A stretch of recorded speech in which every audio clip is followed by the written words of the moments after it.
Chapter 4. Pandarus breaks the truce. The gods, meanwhile, had sat down for a conference with Zeus in the hall of the golden floor. The lady Hebe, acting as their cupbearer, served them with nectar, and they drank each other's health from tankards of gold as they looked out on the city of Troy. By way of tormenting Hera, the son of Kronos, opened in a sarcastic vein. Two of the goddesses, he slyly observed, are on Menelaus's side, Here of Argos, and Alcmene Athena. But I note that they sit idle here and are content to watch, whereas laughter-loving Aphrodite always keeps close to Paris and shields him from calamity. Only a moment ago, she whisked him off when he thought his end had come. Nevertheless, victory has certainly gone to Menelaus, favorite of Ares, and it remains for us to consider what shall happen next. Are we to stir up this wicked strife again, and with all the sound of fury of war? Or shall we make the Trojans and Achaeans friends? Subject to your approval, this would mean that King Priam's city would survive, and Menelaus take Argive Helen back. This speech drew muttered protests from Athena and Here, who were sitting together, plotting evil for the Trojans. However, Athena held her tongue. For all her annoyance with her father Zeus, she made no rejoinder, though she seethed with indignation. But Hera could not contain her rage and burst into speech. Dread son of Kronos, what you propose is monstrous. How can you think of making all my labor null and void? The pains I took, the sweat that poured from me while my horses toiled around as I was gathering the clans to make trouble for Priam and his sons? Do as you please, but do not imagine that all the rest of us approve. Zeus, the cloud gatherer, fiercely resented this. Madam, he said, what injury can Priam and his sons have done you to account for the vehemence of your desire to sack the lovely town of Troy? Will nothing satisfy your malice but to storm the gates and the long walls and eat up Priam and his sons and all his people raw? Act as you see fit.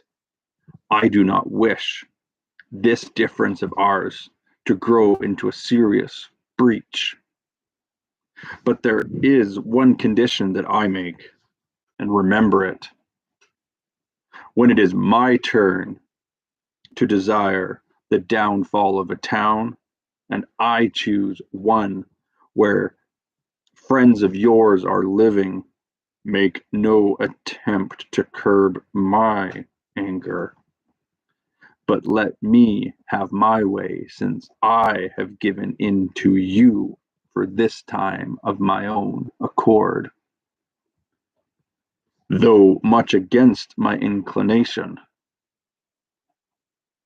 For all the cities that men live in under the sun and starry sky, the nearest to my heart was holy Iliad, with Priam and the people of Priam, of the good ashen spear. Never set their banquets did my altar. Never at their banquets did my altar go without its proper share of wine and fat, the offerings that we claim as ours.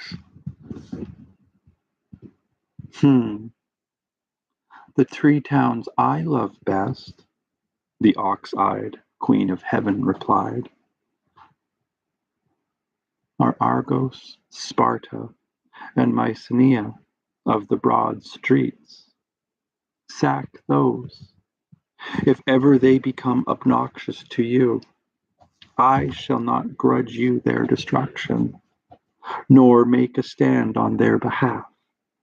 Even if I do object and meddle with your plans, I shall achieve nothing. You are far too strong for me.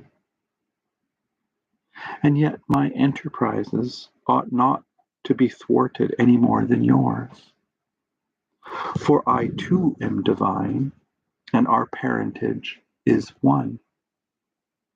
Of all the children of Cronos, of the crooked ways, I took precedence, both by right of birth and because I am your consort, and you are king of all the gods. However, by all means, let us yield to one another in this matter, I to you, and you to me, and the rest of the immortal gods will follow us. All I ask is you do not now, as you do now, is to tell Athena to visit the front and arrange for the Trojans to break the truce by an act of aggression against the triumphant Achaeans. The father of men and gods did not demur, and at once made his wishes clear to Athena. Off with you to the front, he said.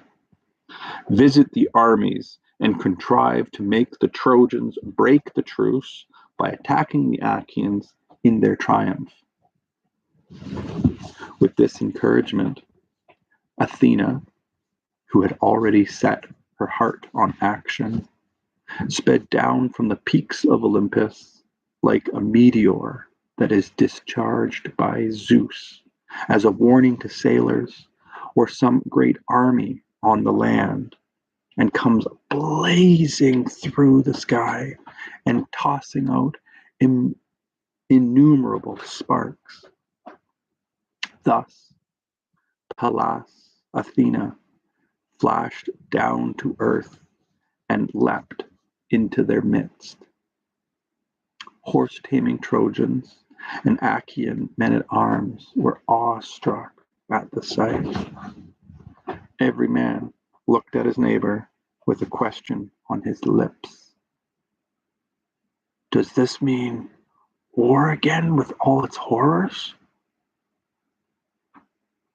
Or is Zeus, our arbiter in battle, making peace between us? While the Achaeans and Trojans were asking each other what was coming, Athena disguised herself as a man and slipped into the Trojan ranks in the likeness of a sturdy spearman called Laodocus, son of Antenor. She was trying to find the stalwart and admirable Pandarus, Lycian's son, wherever he might be, and she succeeded. Prince Pandarus was standing there beside the powerful shield-bearing force that had come under his command from the river Aesepus. She went up to him and made her purpose clear. Pandarus, my lord, will you use your wits and take a hint from me? If you could, bring yourself to shoot Menelaus with an arrow. You could cover yourself with glory and put every Trojan in your debt. Prince Paris, most of all. He would be the first to come forward with a handsome gift if he saw the great Menelaus, son of Atreus, struck down by a shot from you and laid out on a funeral pyre. Come, shoot Menelaus in his glory, and pray to the archer king Apollo, your own Lycian god. Promise him a splendid sacrifice of firstling lambs when you get home to your sacred city of Zelea. Athena's eloquence prevailed upon the fool, and then and there he unleashed his polished bow. It was made from the horns of an ibex that he himself had shot in the breast. He had lain in wait for the beast and caught it on the breast as it came out from a cleft in the rock, so that it tumbled backwards into the cleft. The horns on its head, measuring 16 hands across, were worked by a craftsman in horn, who fitted them together, made all smooth, and put a golden tip on the end. Pandarus strung the bow, slanting it against the ground, and laid it carefully down, while his gallant followers held their shields in front to protect him from attack by the fierce Achaeans till he had shot Menelaus, the battle-loving son of Atreus. Then he took off the lid of his quiver and picked out an arrow, feathered but as yet unused and fraught with agony. He deftly fitted the sharp arrow to the string and offered up a prayer to the archer king Apollo, his own Lycian god, promising him a splendid sacrifice of firstling lambs when he should get home to his sacred city of Zelea. And now, gripping the notched end and the ox-gut string, he drew them back together till the string was near his breast and the iron point was by the bow. When he had bent the great bow to a circle, it gave a twang. The string sang out, and the sharp arrow leapt into the air, eager to wing its way into the enemy ranks. Ah, but the happy gods that never die did not forget you, Menelaus, Athena above all, the fighting daughter of Zeus, who took her stand in front and warded off the piercing dart, turning it just a little from the flesh, like a mother driving a fly away from her gently sleeping child. With her own hand, she guided it to where the golden buckles of the belt were fixed and the corset overlapped. So the sharp arrow struck the fastened belt. It drove through the decorated belt and pressed on through the ornate cuirass and through the apron that Menelaus wore as a last protection against flying weapons. This did more than all the rest to save him, yet the arrow sped on through the apron too. In the end, it made a shallow wound, and at once the dark blood came flowing from the cut. It was like the purple dye with which some Carian or Meonian women stains ivory to make a cheek piece for a horse, a lovely ornament that is laid by in store, though every driver longs to see it on his horse, till one day it takes the fancy of a king, who buys it to adorn his horse and be a badge of honor for his charioteer. Thus, Menelaus blood-stained your comely thighs and legs and ran down to your shapely ankles. King Agamemnon shuddered when he saw the dark blood streaming from the cut.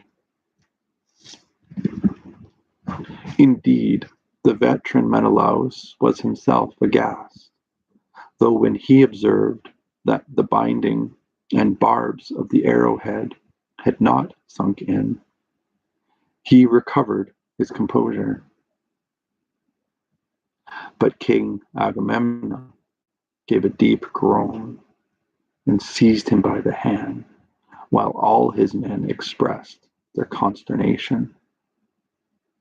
"My dear brother," cried Agamemnon, "it was your death, then, that I swore to when I made the truce and sent you out to fight alone for us against the Trojans. You have shot, who have shot you now, and trampled on the solemn pact, yet a pact that has been ratified by our right hands and solemnized with wine, and in the blood of lambs is not so easily annulled.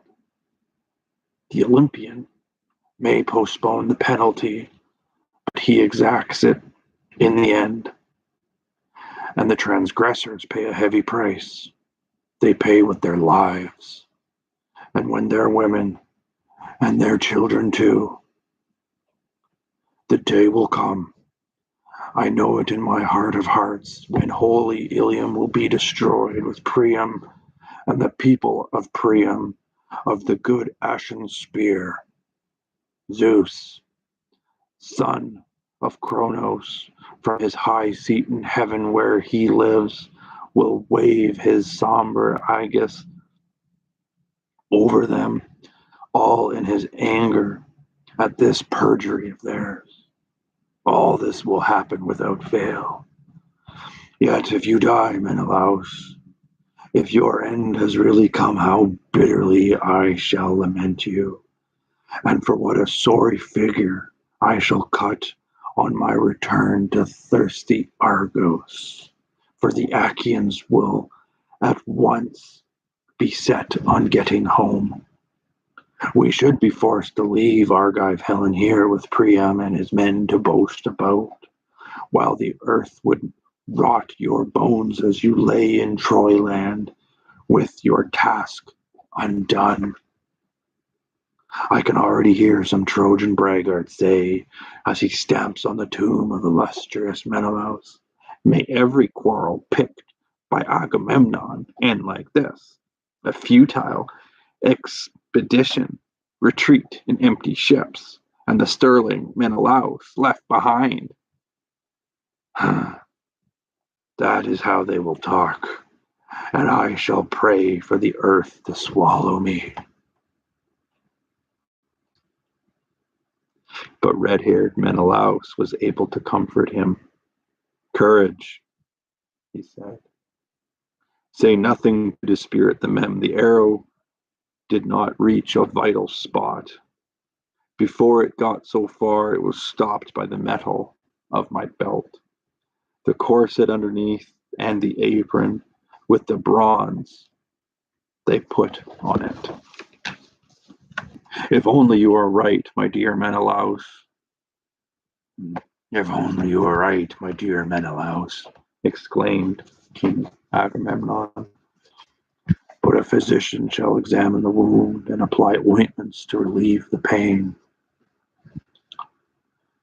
With that, he turned to Talthybius, his noble squire. Talthybius, he said, go quickly as you can and fetch Machaon. You know the man, the son of the great physician As- Asclepius, to see my lord Menelaus. Some Trojan or Lycian archer who knows his business well has shot him with an arrow to his own renown and our discomfiture. Agamemnon's squire obediently set out and made his way through the bronze-clad Achaean ranks, searching for the lord Machaon. He found him standing with his men, the powerful shield-bearing force that had come under command from Trice, where the horses graze. He went up to him and delivered his message. Quick, my lord Machaon, King Agamemnon has sent you to see our great captain Menelaus. Some Trojan or Lycian archer who knows his business well has struck him with an arrow to his own renown and on our discomfiture. Stirred by the herald's news, Machaon set off with him, and they treaded their way through the serried ranks of the great Achaean army. When they reached the spot where red-haired Menelaus lay wounded, with all the chieftains gathered round him in a circle, the admirable Machaon passed through the ring, went up to him, and at once extracted the arrow from the fastened belt, though the pointed barbs broke off as the head was pulled out. Then he undid the glittering belt, the corset underneath, and the apron with the coppersmiths had made. When he found the place where the sharp point had pierced the flesh, he sucked out the blood and skillfully applied a soothing ointment from the supply with which the friendly Cheiron had equipped his father.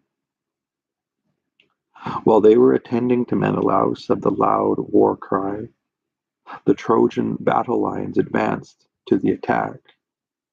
So the Achaeans once more put on their armor and turned their thoughts to war.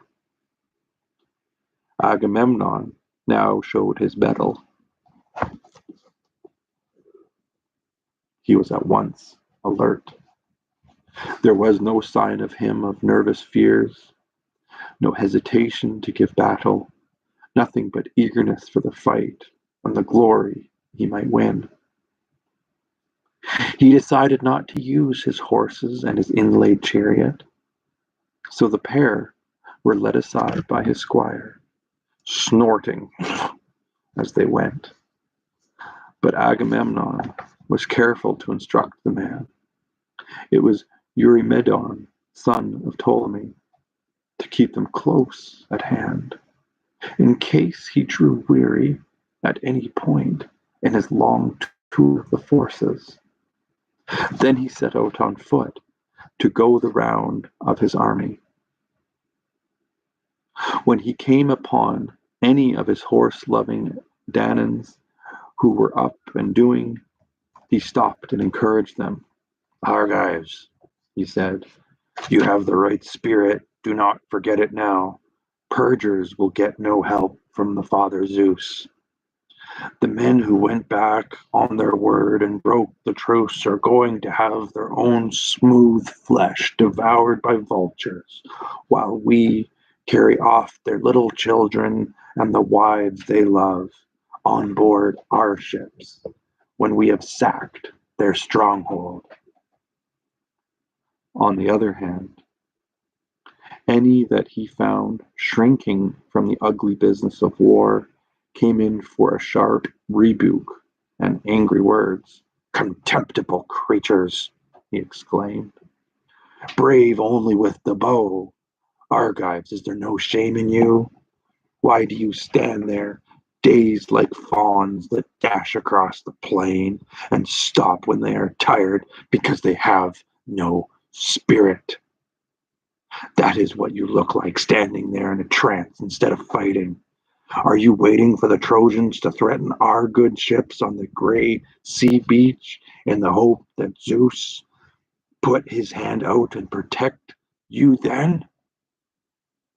In this way, Agamemnon went the rounds and impressed his will on the men.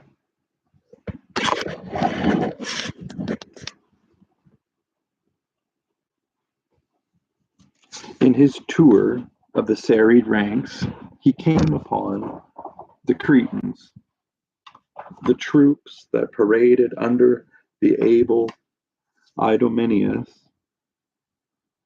In the forefront was Idomeneus himself, brave as a boar, while Meriones commanded the company in the rear. Agamemnon, king of men, was delighted when he saw them, and was quick to compliment their leader. Idomeneus, he said, of all my horse-loving Danaans, there is not one I count on more than you, not only on the battlefield, but off it. I show you this when we sit down to dine, and the sparkling wine of the elders is mixed in the bowl of our best men. When the rest of the long-haired Achaeans have drunk up their portion, your cup stands full, like mine, to drink from as you wish. Off with you into battle, and be the man you have always claimed to be. My lord, Atreides, said Idomeneus, the Cretan king, you can rely on my loyal support and the solemn assurance I gave you when this business began. Rouse the rest of the long-haired Achaeans so that we may join battle at once. Now that the Trojans have broken their oath, as for them, they have nothing to expect but death and disaster, since they went back on their word and broke the truce. Well, well pleased with this reply, Atreides passed on and made his way through the crowd to the two lords named Aias. The pair were arming, and the massed infantry behind them loomed like the cloud that a goat herd sees from a lookout, bearing down on him.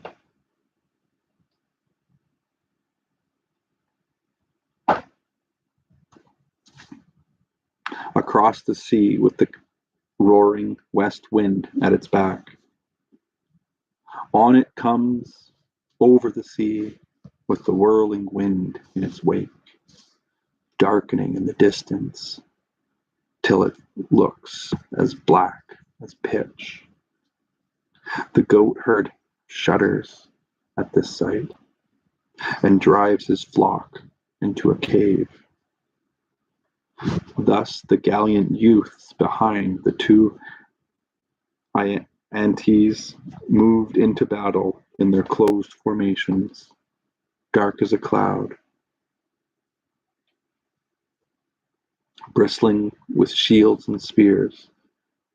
King Agamemnon rejoiced when he saw them, and paid a signal tribute to the two Iantes, saluting them as leaders of his bronze-clad Argives. For you, he said, I have no orders. Exhortation would be out of place. Your very leadership inspires your men to fight their best. By Father Zeus, Athena, and Apollo, that is the temper I should like to find in all.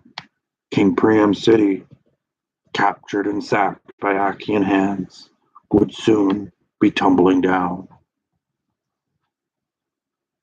Leaving them with these words, Agamemnon passed on and came to Nestor, the clear-voiced orator from Pylos, whom he found preparing his men for the fight and marshalling them under their officers, the sturdy Pelagon, Alastor, and Chromius, Prince Haemon, and Bias, the great captain. Nestor put his charioteers with their horses and cars in the front, and at the back, a mass of first-rate infantry to serve as rear guard. In between, he stationed his inferior troops so that even shirkers would be forced to fight. He told his charioteers, whom he instructed first, to hold in their horses and not to get entangled in the melee. Do not think, he said, that this bravery and skill entitle a charioteer to break the ranks and fight the Trojans on his own. Don't let anybody drop behind and weaken the whole force. With a man in his own chariot comes within reach of an enemy, it is time for him to try a spear thrust. Those are the best tactics. This is the discipline and spirit that enabled our forefathers to take the walled towns by storms. Thus, the old man used the experience he had gained in battles long ago to inspire his troops. It warmed King Agamemnon's heart to watch him, and he told him what he felt.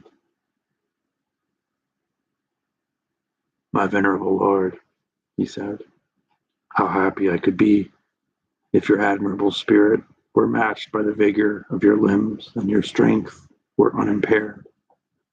But age, which no one can escape, lies heavy on you.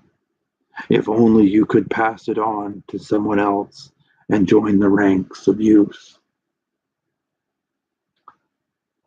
My lord Atrides, said Nestor, the Gerenian knight, I too could wish most heartily to be the man I was when I killed the great Eurythalian, but the gods do not grant us all their favors at a single time.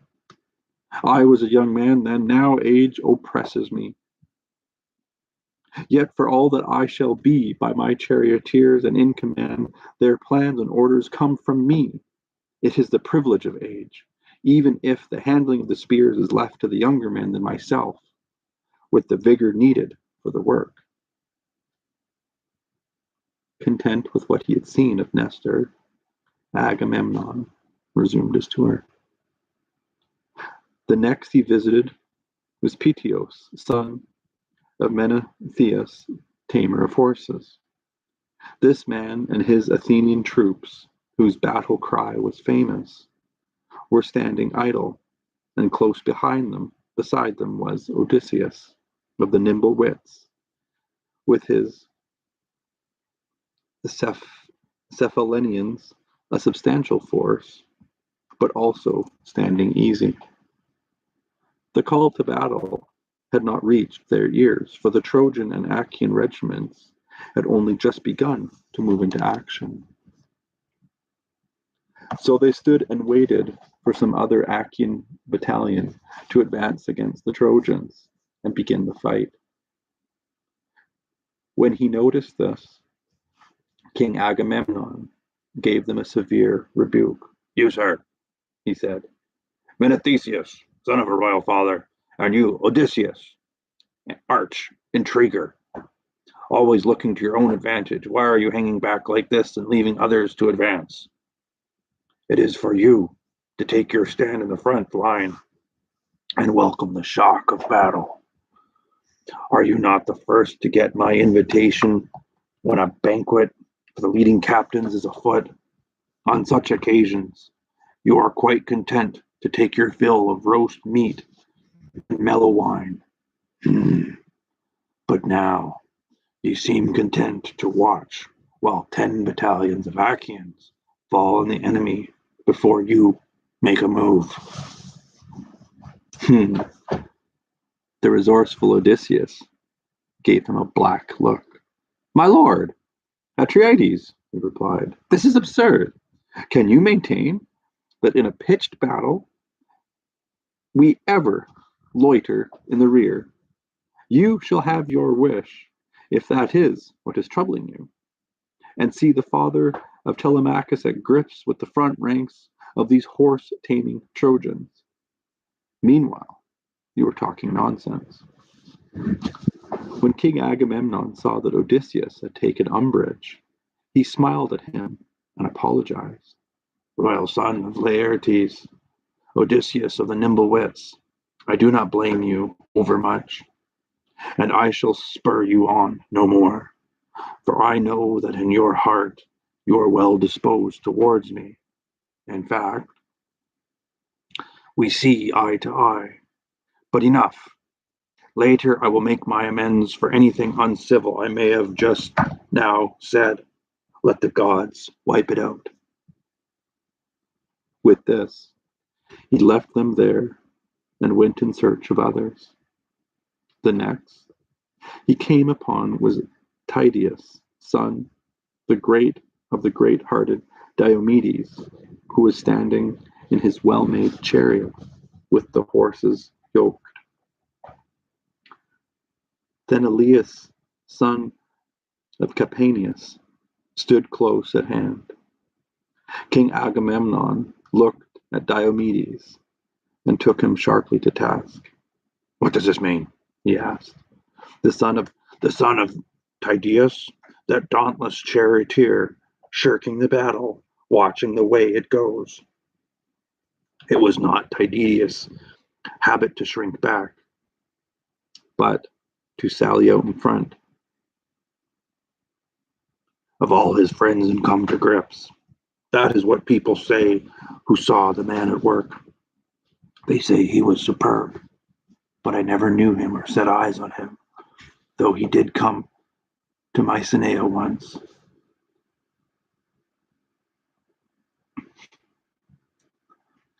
Not as an enemy, but on a friendly visit, with Prince Polynices. But Zeus made us change our minds by showing inauspicious